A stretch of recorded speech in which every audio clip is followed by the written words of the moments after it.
제가 지난주 맥잡기 하면서 뭐 한 가지 실수했던가 보더라고요. 저는 몰랐습니다. 사사기 6장 24절이라고 여기에도 나왔고 자막에도 떴는데 제가 입으로는 누가복음이라고 그랬다고 그러더라고요. 잠깐 전혀 몰랐습니다.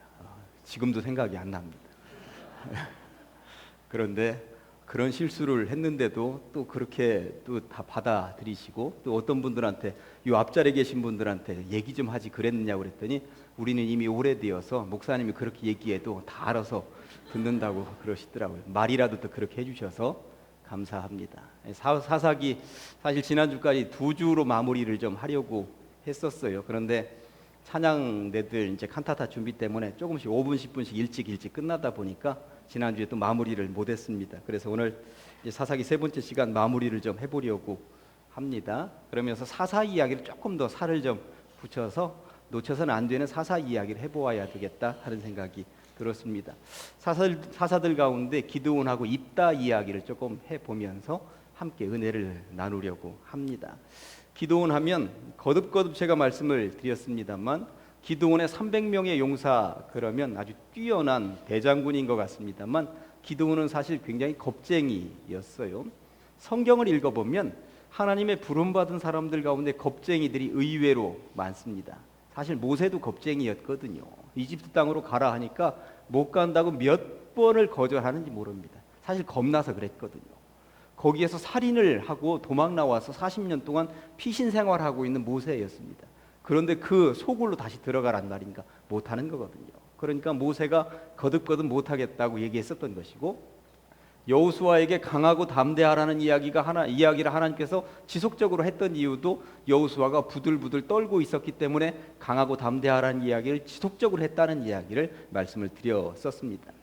예레미야도 처음에는 부름받았을 때 저는 아이와 같이 어립니다. 제가 어떻게 부름받아서 이 놀라운 일을 이스라엘 백성들에게 전한단 말입니까 하면서 거부했었던 이유는 두려웠기 때문에 그렇다라고 하는 것입니다.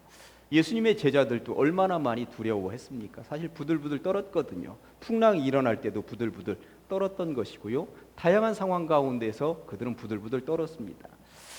사도 바울의 후계자였던 디모데 같은 경우도 그 어린 나이에 목회하면서 얼마나 부들부들 떨었었던 이야기를 제가 얼마 전 설교 시간에 했었던 기억이 있습니다. 그래서 하나님께서 주신 마음은 두려워하는 마음이 아니라고 하는 이야기를 했었던 기억도 있습니다. 그런데 이 기드온도 보니까 겁쟁이인 거예요. 그래서 제가 여기 자료에 동그라미를 8번까지 써놨습니다만 차례대로 한번 해보도록 하겠습니다. 7년간 미디안의 손에 있었다라고 하는 것은 이게 이제 징벌 수준인 것이죠. 징벌 앞에는 뭐가 있는 거예요?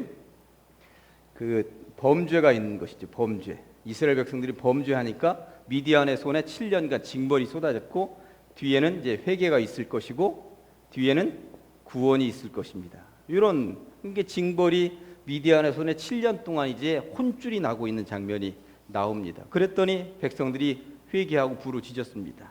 여기에 하나님께서 기드온을 세우셨는데, 기드온이 어느 집안 사람이냐면 그 근동에 우상을 놔둔 집안이었어요. 아버지가, 기드온의 아버지가 이 자기 집에다가 우상을 놔두고 온 동네 사람들이 거기 와서 그 우상 앞에 절하는 집이었습니다. 하필이면.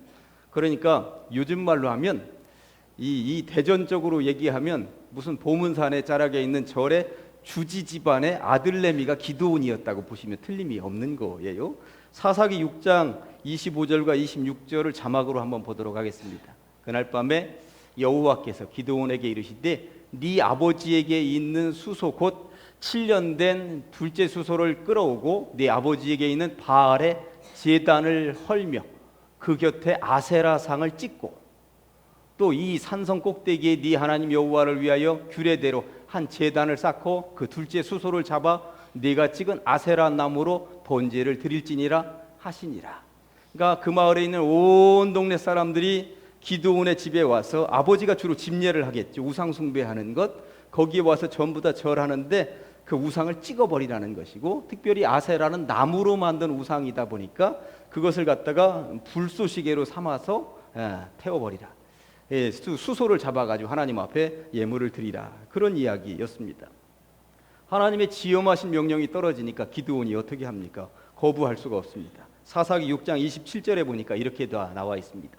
이에 기드온이 종 10사람을 데리고 여호와께서 그에게 말씀하신 대로 행하되 그의 아버지의 가문과 그 성읍 사람들을 두려워함으로 이 일을 언제 감히 낮에 행하지 못하고 밤에 몰래.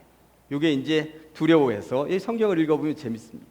그냥 가서 행하라고 그랬지 언제 하라고 안 했거든요. 왜냐면 낮에 못하는 거야. 이거 부들부들 떨면서 밤에 몰래 가서 때려 부숩니다. 이렇게 기드온이 했다는 거예요. 그런데 그러면서 동그라미 4번에 기드온이 얻게 된 별명이 하나 있습니다.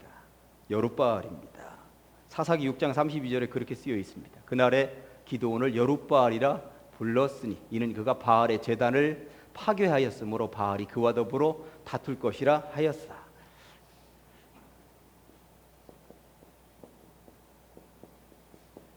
여룻바알. 이 여룹이라고 하는 말이 중요한 말이에요. 바알과 싸우는 자, 그러니까 싸우다. 여룹은 싸우다 그런 뜻입니다. 싸우는 자. 저는 여룻바알을 묵상을 좀 해 보았어요. 우리도 이 땅에서 살면서 그 무엇인가와 부단히 싸우면서 살아가야 되는 존재다라고 하는 것입니다. 여룹, 게으름 이러면 어떻습니까? 게으름하고 싸워야 되지 않겠습니까? 요즘 젊은 아이들은 여룹, 여룹과 음란하고 싸워야 되는 것 아니겠습니까? 여룹, 죄악 그러면서 여룹, 타락. 그러니까 여룹이라고 하는 말을 앞에다 놓고 과연 내가 어떤 존재와 싸워야 하는 것인가 이런 생각들을 한 번씩 해보시면 여룻바알이라고 하는 말을 묵상하기 아주 적절하다 하는 생각이 드는 것입니다. 과연 무엇과 싸워야 할까요? 지난 1년 동안 나의 신앙을 흐지부지 무너뜨리는 그 무엇과 부단히 싸워오셨던 성도님들도 계실 것입니다. 그러면 그 앞에다가 여룹하면서 그 뒤에 음란, 타락, 죄악, 게으름, 세상적인 것들 여룹 세상이 될 수도 있고 아무튼 그렇게 여룹이라고 하는 말을 앞에다 붙이면서 그 묵상하기에 한 번씩 해보시면 좋겠다 하는 생각이 드는 것입니다. 어쨌든 감히 자기 아버지 집안에 있는 바알, 아세라, 목상을 다 찍어버리고 불태워버린 기드온에게 이런 별명이 붙었다라고 하는 것이죠. 그리고 나서 이제 기드온이 진짜 하나님의 사람으로서 부름받아서 일을 하게 되는데 이렇게 찍어버렸을 때는 엉겹결에 밤에 그냥 몰래 찍어버렸는데 하나님께서 일을 좀 시키려고 했더니 이게 겁이 많은 거예요. 정말 하나님이 나를 시키는가? 구약 성경을 통틀어서 거의 유일하게 하나님을 시험한 존재가 기드온이에요. 어떻게 시험했는지 성경을 보시면 여러분들도 기억나실 것입니다. 사사기 6장 36절부터 40절까지 기드온이 하나님께 여쭈되 주께서 이미 말씀하신 같이 내 손으로 이스라엘을 구원하시려거든, 이스라엘을 구원하시려거든, 저를 구원자로 사용하신다라고 하는 것이 확실하거든 보소서. 내가 양털 한 뭉치를 타작마당에 두리니 만일 이슬이 양털에만 있고 주변 땅은 마르면 주께서 이미 말씀하신 같이 내 손으로 이스라엘을 구원하실 줄을 내가 알겠나이다. 이 시험하는 거예요. 오늘 밤에 하룻밤 지나면 이렇게 해주시면 하나님이 정말 나를 선택하신 건 믿겠습니다. 하나님이 시험한 거예요. 하였더니 그대로 된지나 이튿날 한 번 하고 말면 되잖아요. 이튿날 기드온이 일찍 일어나서 양털을 가져다가 그 양털에서 이슬을 짜니 물이 그릇에 가득했더라. 이거 하나님이 진짜 이렇게 해주셨네. 여기서 마치면 되는데 39절에 기드온이 또 하나님께 여쭈되 주여 내게 노하지 마옵소서. 내가 이번만 말하리이다. 구하옵나니 내게 이번만 양털로 시험하게 하소서. 원하건대 양털만 마르고 그 주변 땅에는 다 이슬이 있게 하옵소서 하였더니 그 밤에 하나님이 그대로 행하시니 곧 양털만 마르고 그 주변 땅에는 다 이슬이 있었더라. 하나님도 참 대단하신 분이에요. 참 기다리시는 분이고 하나님도 세상 말로는 참 착하신 분이다 하는 생각이 드는 거예요. 우리 아들내미가 우리를 데리고 그런 시험을 했다고 한번 생각을 해봅시다. 한 번 했으면 됐지 너희 놈 이럴 거거든요.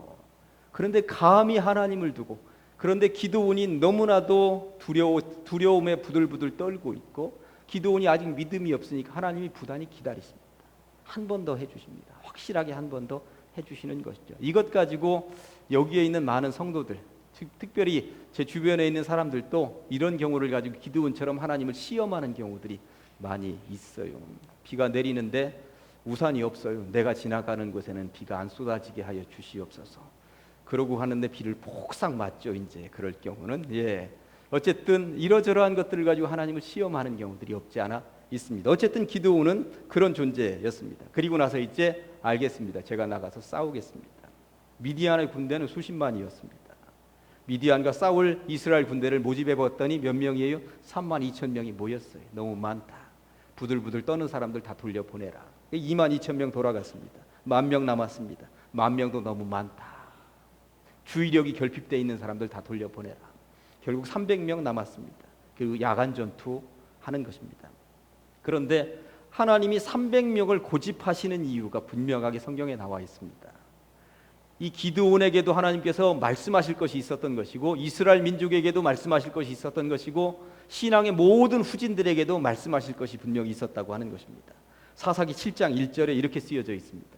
여호와께서 기드온에게 이르시되 너를 따르는 백성이 너무 많은즉 내가 그들의 손에 미디안 사람을 넘겨주지 아니하리니 이는 이스라엘이 나를 거슬러 스스로 자랑하기를 내 손이 나를 구원하였다 할까 함이니라.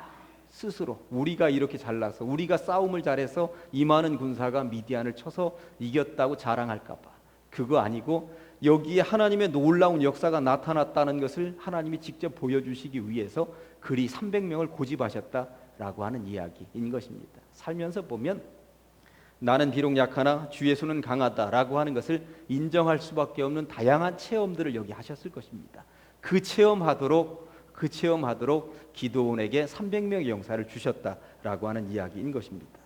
그런데 이 싸움에는 나가야 되는데 더군다나 야간 전투라고 하는 것을 앞에다 두고 기드온이 못 나가는 거예요.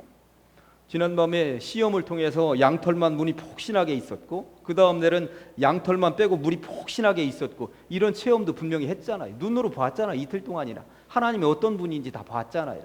그런데도 그 전쟁에 못 나갑니다. 그 내용이 사사기에 그대로 쓰여져 있습니다. 사사기 7장 9절과 10절 한번 보실래요? 그 밤에 여호와께서 기드온에게 이르시되 나가서 싸워라 하는데 밤에 부들부들 떨면서 못 나가고 있는 거야. 일어나 진영으로 내려가라. 내가 그것을 내 손에 넘겨주었느니라. 10절. 만일 내가 내려가기를 두려워하거든 네 부와 부라와 함께 그 진영으로 내려가서. 지금 부들부들 두려워서 떨고 있는 거예요. 전쟁터에도 못 나가고. 부하 한 명 데리고 가서 적진에 들어가서 어떤 일이 벌어지고 있는지 한번 보아라. 적진에 들어가서 적군들이 수군수군 되는 소리 보았더니 기드온이 이기고 이스라엘이 이기고 우리는 패망할 것이다. 이 소리를 그들이 수군대는 소리를 듣고 나서야 전쟁터에 나갑니다. 기드온이 이렇게 겁쟁이였다라고 하는 것입니다. 성경을 읽어보면 수없이 많은 겁쟁이들의 이야기가 꽉 차 있습니다. 그런데 중요한 것은 지속적으로 겁쟁이였던 사람들이 제대로 한번 붙잡힌 바 된 이후에는 나가서 일하더라라고 하는 것입니다.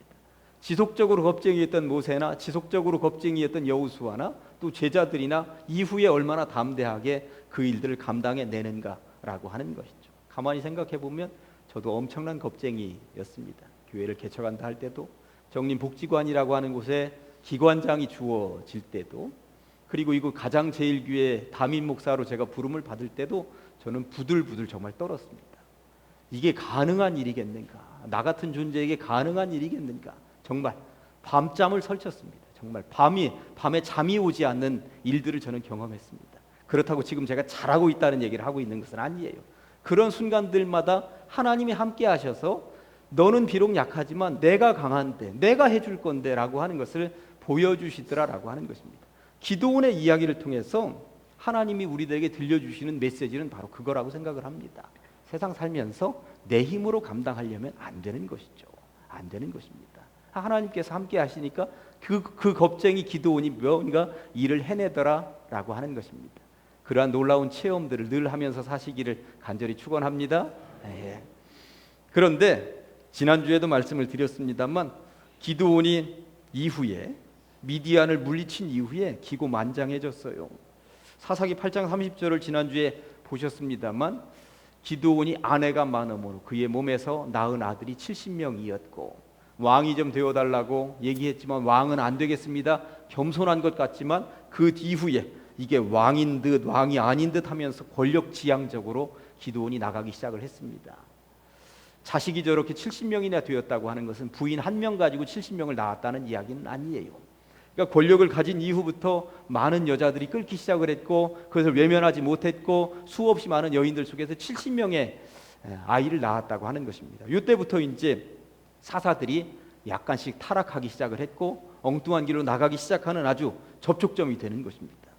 그 밑에 이제 가로 2번에 지도자의 이력치고는 부끄러운 사사들 하면서 야일, 입산, 압돈 이야기를 지난주에 말씀을 드렸어요. 한 번 더 봅니다. 지난주 급하게 지나갔으니까 야일 같은 경우 10장 3절과 4절 말씀이 그 후에 길르앗 사람 야일이 일어나서 22년 동안 이스라엘의 사사가 되었는데 그에게 아들 30명이 있어 어린 낙이 30을 탔고 성읍 30을 가졌는데 그 성읍들은 길르앗 땅에 있고 오늘까지 하봇 야일이라 부르더라. 그러니까 자식이 이렇게 많고 이렇게 많은 재산을 가지면서 떵떵거리며 살았다는 것입니다. 전쟁도 없고 위기도 없고 사사들의 쾌락만 있었다라고 하는 이야기를 뒤에 입산과 압돈도 보여주고 있다고 하는 이야기인 것입니다. 이 부끄러운 이야기입니다. 저는 그러면서 성경에 제가 디모데 설교를 하면서 첫 번째 순교자 디모데 설교를 하면서 우리들의 이름에 어떤 수식어들이 따라다니는가 이거 한 번씩 생각을 해보십시다 그랬거든요. 야일은 뭐가 따라다니는 거예요? 부인이 30명이었다. 이렇게 많은 재물을 가지고 있었더라. 입산도 이 아들 딸들이 이렇게 많았더라. 그런 이야기만 쓰여 있어요. 압돈도 그렇습니다. 그러니까 이들에게는 무언가 공적을 세웠다거나 선정을 베풀었다거나 의로웠다거나 이런 얘기 하나도 없습니다. 그냥 이렇게 많은 자식들 이렇게 많은 재물들을 가지고 있었다더라. 이런 이야기만 쓰여져 있다고 하는 이야기인 것입니다. 어떤 이름으로 회자될 것인가? 저는 장례식 인도를 많이 하잖아요. 장례식에 가면 참 교훈되는 것들이 많이 있습니다. 특별히 장례식 인도하면서 앞에 영정 사진이 있고 그 앞에 이제 이름이 쓰여져 있는데 그 이름에 보니까 우리 교인들은 교회 직분만 쓰여져 있어요. 그죠? 장로 아무개, 권사 아무개 아니면 교회 다니면서 직분도 못 받았던 분들은 성도 아무개 이렇게만 쓰여져 있더라고요. 그리고 마지막 발인 예배 드릴 때에 그분이 어떻게 사셨는지에 대해서 양력을 소개하는 날이 있습니다. 그런데 그 양력에 물론 제가 장례를 집례했던 분들 가운데 뭐 대통령급이나 장관급이나 국회의원급이나 그런 급이 없어서 그랬을 수도 있고 재벌급이 없어서 그랬을 수도 있습니다만 제가 어느 장례식에 가보고 어떤 발인 예배에 가보아도 그분의 그런 것들에 대해서 이야기하는 경우 돈을 많이 벌었다더라 높은 권력을 가졌다더라 이런 얘기를 그분의 양력에 하는 경우는 한 번도 없더라고요. 이분은 참 선하게 살았다더라 이분은 교회에서 충실하게 직분을 잘 감당했다더라 이러한 이야기들이 거기에 되는 것이지 그분이 세상 속에서 얼마나 잘 살고 얼마나 떵떵거리면서 살았는가 이런 이야기가 나오지 않더라라고 하는 것입니다. 그러니까 장례식에 가면 그분의 신앙이 어떠했는지 우리들은 알 수가 있는 거예요. 아, 장례식은 그런 거구나. 장례식에서는 그런 교훈을 얻을 수가 있는 것이구나. 그러면서 제가 거기 1, 2, 3, 4번에 신앙의 선진들이 뭐라고 회자되고 있는가 여기는 이제 디모데 설교할 때도 한번 언급을 했었던 거예요. 노아는 의인이라고 당대의 완전한 자라고 하나님과 동행하는 인물이었다고 그냥 노아를 수식하는 말들이 노아가 어떤 인물인지 분명히 얘기하잖아요. 이 사람 모세는 온유했다. 지면의 모든 사람을 사람보다 더하다. 지면에 있는 모든 사람을 다 합친 것보다 모세 한 명의 온유함이 더 컸다고 하는 이야기를 들었을 정도이니 이 사람의 온유함이 어땠겠습니까? 사실 이스라엘 백성들이 모세를 죽이려고도 하고 모세한테 손가락질하고 이집트로 되돌아가자고도 하고 얼마나 난리를 피웠습니까? 그런데도 온유함이 이 모세의 온유함이 얼마나 드러났습니까? 또 3번에 욥 이 사람은 온전하고 정직하여 하나님을 경외하며 악에서 떠난 자더라. 스데반은 첫 번째 순교를 당할 수밖에 없었던 그러면서도 끝까지 신앙을 지키면서 죽어갈 수 있었던 이유는 그를 수식하고 있는 용어들 은혜와 권능이 충만한 사람 지혜와 성령으로 늘 어떤 말이든지 하던 사람 어떤 이름으로 회자되기를 원하는가 사사들 권력 가지면서 자식 많았던 사람으로 이렇게 회자되고 있는 사사들이 얼마나 많이 있습니까? 그런데 노아나 모세나 욥이나 스데반처럼 여러분들의 이름 뒤에도 정말 믿음 올곧게 살았던 사람, 신앙에 있어서는 가장 모델이 되는 사람, 찬양할 때 보면 정말 신앙이 묻어나는 사람, 이러한 것으로 회자되는 사람들이 가장 복되고 아름다운 사람들이라고 생각을 하면서 부디 비옵기는 신앙의 후진들에게 그렇게 인정받으시기를 간절히 소망합니다. 예. 그리고 세 번째, 이 사사 입다 이야기를 잠깐만 언급하고 넘어가 볼게요. 무남동녀 외동딸을 번제물로 바친 사람이에요. 심각하죠. 신앙에 굉장히 무지했던 사람입니다. 입다가 어떤 사람이었는가, 어떤 출신이었는가, 기생의 아들이었고 비행 청소년이었다가 조직폭력배 두목까지 올라간 사람이었죠. 사사들 가운데 유일하게 하나님이 지명해서 사사들을 다 부르는데 유일하게 입다는 그 지역의 장로들이 너 우리한테 와서 사사가 좀 되어달라고 얘기해서 올라온 사람이 입다입니다. 그러니까 사람들끼리 모여서 천거한 게 입다예요. 그러니까 그들도 다급하긴 다급했던가 봐요. 하나님 앞에 무릎 꿇고 기도하지 않고 그냥 입다를 찾아갑니다. 그러니까 조직폭력배 두목을 찾아가는 거예요. 우리 민족을 좀 구원해달라고. 암몬이 전쟁을 일으켰는데 도저히 안 되겠으니까 너희 폭력배들도 동원 좀 하고 한번 좀 싸워달라고 그렇게 왔습니다. 입다가 그렇게 선출이 되었죠. 그런데 입다가 신앙 좋은 체를 하는데 사사기 11장 29절부터 36절까지 좀 내용이 깁니다만 그래도 한번 볼까요? 평소에 이제 사사기 입다 잘 안 보셨을 테니까 이에 여호와의 영이 입다에게 나중에는 이제 하나님께서 어쨌든 세워졌으니까 성령을 보내주셨습니다. 임하시니 입다가 길르앗과 므낫세를 지나서 길르앗의 미스베에 이르고 길르앗의 미스베에서부터 암몬 자손에게로 싸우러 지금 나아가는 거예요. 그때 그가 여호와께 서원하면서 기도합니다. 이르되 주께서 과연 암몬 자손을 내 손에 넘겨주시면 이 전쟁에서 이기게 해주시면 내가 암몬 자손에게서 평안이 돌아올 때 전쟁을 이기고 돌아올 때에 누구든지 내 집 문에서 나와서 나를 영접하는 그는 첫 번째로 영접하는 그를 어떻게 하겠다? 여호와께 돌릴 것이니 내가 그를 번제물로 드리겠나이다 아니라. 세상에나 번제가 뭐예요? 죽여서 배를 가르고 창자를 끄집어내서 불태워 하나님 앞에 올려서 제사 드린다는 게 번제예요. 그러면 입다는 지금 무슨 생각으로 저 약속을 서원을 했을까요?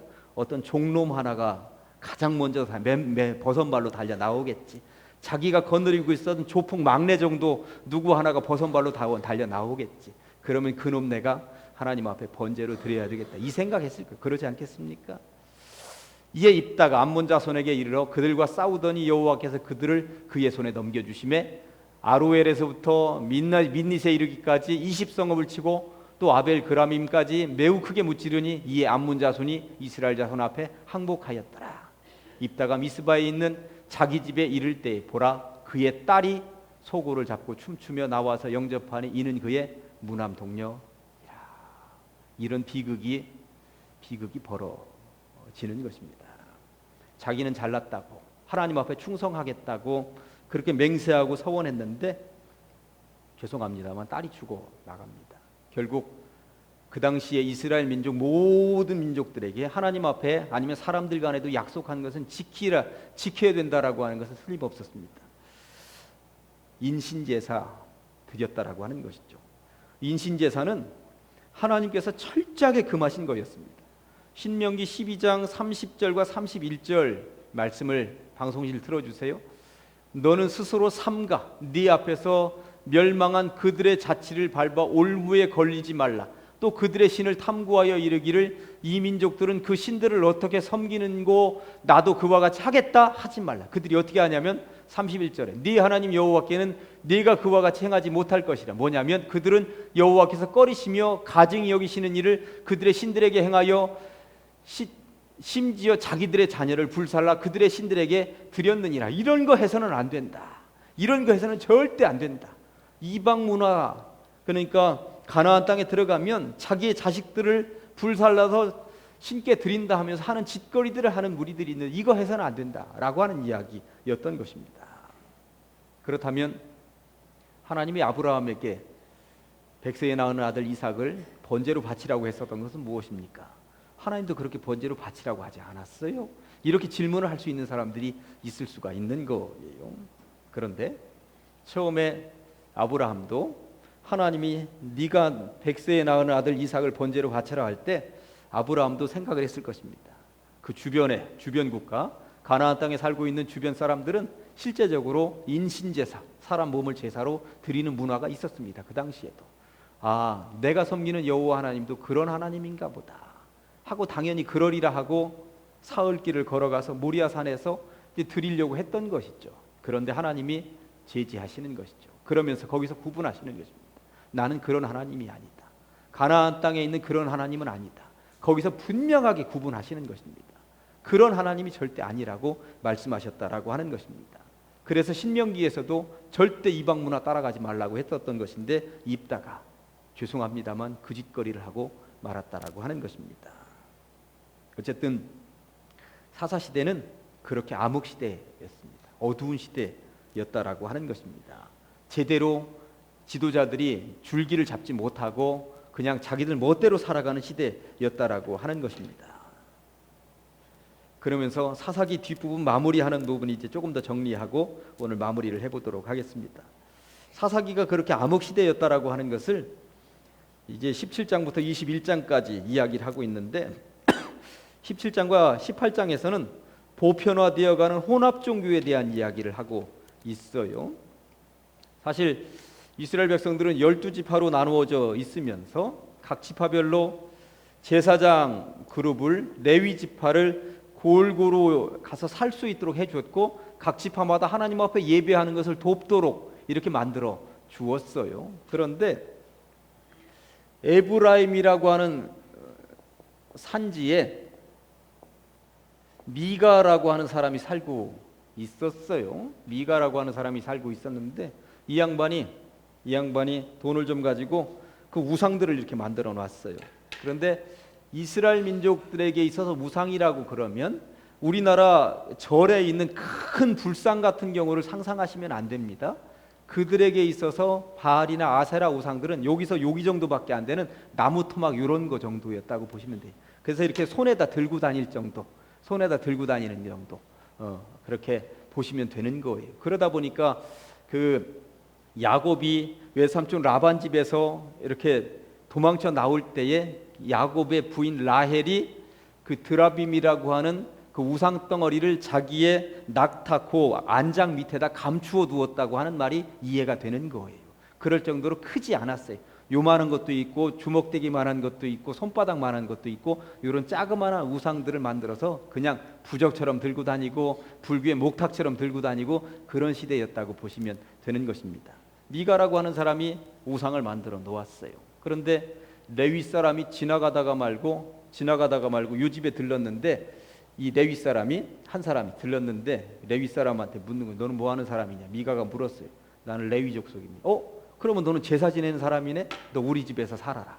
내가 돈도 주고 할 테니까 우리 집을 위해서 제사를 좀 지내줘라. 했는데 이 양반이 이 집에 갔으면 하나님께 제사하는 법은 이런 우상들을 치우는 것입니다. 그렇게 얘기를 해야 맞잖아요. 그런데 당신 제사법이 잘못됐습니다. 하나님 앞에 예배 드리는 법이 잘못됐습니다 하고 알려줘야 되잖아. 그런데 알려주지 않습니다. 그냥 그 우상 덩어리들 거기다 놔두고 그냥 이 집안의 개인 제사장이 되어서 그냥 하나님 앞에 예배 드려주고 그러고 있는 거예요. 그러고 나서 세월이 흘렀는데 단이라고 하는 지파, 엄청나게 많은 무리들이 아직도 이 단지파가 자기에게 부여된 땅을 다 확보하지 못했어. 아직도 정복전쟁이 끝나지 않았어. 지나가다가 이 집에 들렸는데 보니까 우상이 있네. 이거 좋다. 우리가 가져가자고. 여기는 개인 집안이고 이 단지파는 사람이 많으니까 강제적으로 이렇게 빼앗아가는 장면이 나옵니다. 그거 우상만 뺏어가는 게 아니라 이 개인 집안에서 그거 벌어먹고 살래? 우리 따라와 하고 이 양반도 데리고 가는 거예요. 이런 종교적인 타락에 대한 이야기가 17장과 18장에 나옵니다. 저는 그러면서 이스라엘 민족이 참 멋진 민족이다 하는 생각이 드는 게 뭐냐면 이런 내용을 저 같으면 빼고 싶었을 것 같아요. 솔직히 성경을 완성하면서 나중에 성경을 편집하고 재본하면서 부끄러운 얘기거든요. 사실 부끄러운 얘기. 그런데 이 부끄러운 얘기가 17장 18장에만 나오는 게 아니에요. 19장부터 21장까지 보면 죄송합니다. 집단 강간 이야기가 나오고요. 베냐민 지파 집단 강간을 일으킨 베냐민 지파를 초토화시켜서 다 죽이고 600명 남겨놓는 이야기가 나옵니다. 그러니까 내전이 일어났어요. 그런 이야기가 그대로 나옵니다. 그리고 이 600명 사내만 살아남았어. 이 사내만 살아남았으니까 더 이상 죽이지 못하고 이들을 위해서 다른 데 가서 여자들을 보쌈해 오는 이야기가 나옵니다. 그러니까 참 이 사사기의 뒷부분으로 가면 갈수록 선민이라고 하는 이들이 하나님 없이 살면서 얼마나 세상 말로는 개판으로 살았는가, 가장 타락으로 살았는가, 가장 못되게 살았는가 하는 것들을 가감없이 그대로 다 실어놓고 있습니다. 그러면서 참 어린아이들이나 젊은 사람들에게 사사기의 뒷부분을 읽히기에는 참 부끄럽긴 하지만 이게 민낯이구나, 이게 민낯이구나. 신앙적인 타락, 윤리 도덕적인 타락, 이들이 거룩한 백성이 맞는가?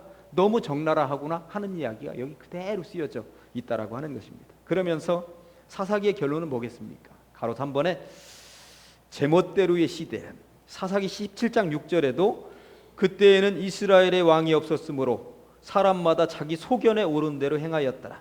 사사기 21장 25절에도 똑같이 이야기합니다. 그때 이스라엘의 왕이 없으므로 사람이 각기 자기의 소견에 오른 대로 행하였더라.